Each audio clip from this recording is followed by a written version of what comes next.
40 টাকা পিস। এখানে এটা কি এমআরপি দেওয়া? 166 রুপিস।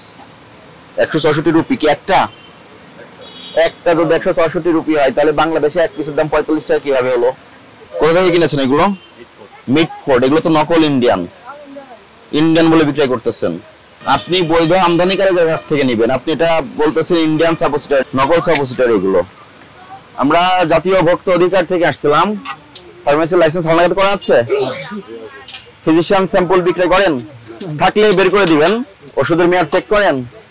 আপনাদের এখানে তো এই মার্কেট ওই মার্কেট মিলে তো ওষুধের কমিটি আছে, সমিতি আছে, সমিতি থেকে তো এই কথাগুলো বলে। বিদেশি ওষুধ বিক্রয় করেন? সব দেশি ওষুধ। ঠিক আছে, আমি একটু চেক করে দেখি। হ্যাঁ, সহযোগিতা করেন।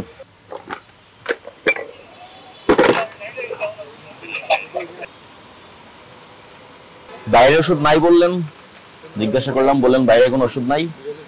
সাপোজিটরি এগুলো তো বাইরের। কোথা থেকে কিনেছেন এগুলো? মিটফোর্ড। এগুলো তো নকল ইন্ডিয়ান বলে বিক্রয় করতেছেন। আপনি বৈধ আমদানিকারকের কাছ থেকে নেবেন, আপনি এটা বলতেছেন ইন্ডিয়ান সাপোজিটরি, নকল সাপোজিটরি এগুলো। কত করে বিক্রয় করেন? 40 টাকা পিস। এখানে এটা কি এমআরপি দেওয়া? 166 রুপিস। 166 রুপি কি একটা যদি 166 রুপি হয় তাহলে বাংলাদেশে এক পিসের দাম 45 টাকা কিভাবে হলো? এগুলো নকল। এটা যদি ইন্ডিয়া থেকে আসতো, এটা যে ইন্ডিয়ান লেবেল গুলো ব্যবহার করেছেন, তাহলে একজন বৈধ আমদানিকারকের মাধ্যমে আসতো। মুম্বাই থেকে এসেছে। তো অভিযানে ঈদের আগে তো অনেক কিছু দেখলাম, সব কাপড়ের পাকিস্তান, ইন্ডিয়া, কাশ্মীর লিখে বিক্রি করতেছে। ওষুধের ক্ষেত্রে তো সেটাই হলো। প্রথমে তো স্বীকারই করলেন না, আরেকটা তো পাওয়া গেল। কোথা থেকে কিনেছেন?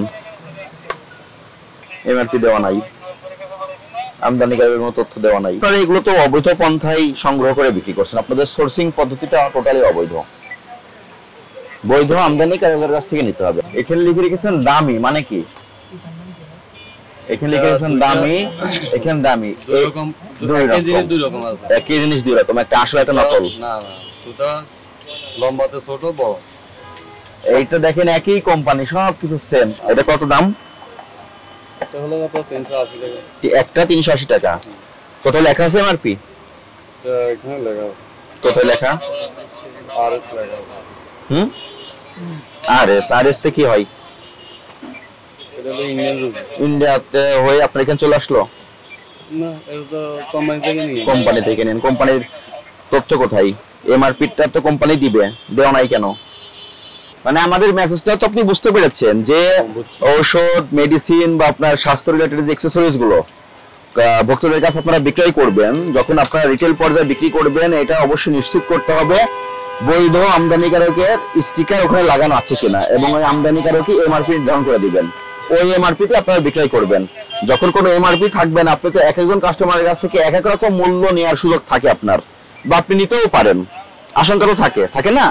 তাহলে আপনি এই নিয়মগুলোর ব্যত্যয় ঘটে কেন ব্যবসা করবেন? ইন্ডিয়ার জন্য ইন্ডিয়ান এমআরপি যখন বাংলাদেশে এসেছে, ক্রস বর্ডার প্রোডাক্ট, তখন তো অবশ্যই আমদানিকারকের স্টিকার থাকতে হবে। নাই কেন? এগুলো যে অপরাধ সংগঠিত হয়ে গেছে আপনার দ্বারা, আপনি এটা বুঝতে পেরেছেন? স্বীকার করেন এই অপরাধের দোষ? বাইরের প্রোডাক্টে ইম্পোর্ট হবে এমআরপি দেওয়া হয়, আমরা জানি। আজকে সতর্কতামূলক আপনাকে 10,000 টাকা আর্থিক জরিমানা করলাম। আপনি পরবর্তীতে এই ধরনের ওষুধ বিক্রি থেকে বিরত থাকবেন, এবং যেগুলো বাইরের ওষুধ যার কাছ থেকে কিনবেন, সেই আমদানিকারকের স্টিকার অবশ্যই দেখে নিশ্চিত হয়ে নিজে সংরক্ষণ করবেন এবং বিক্রয় করবেন।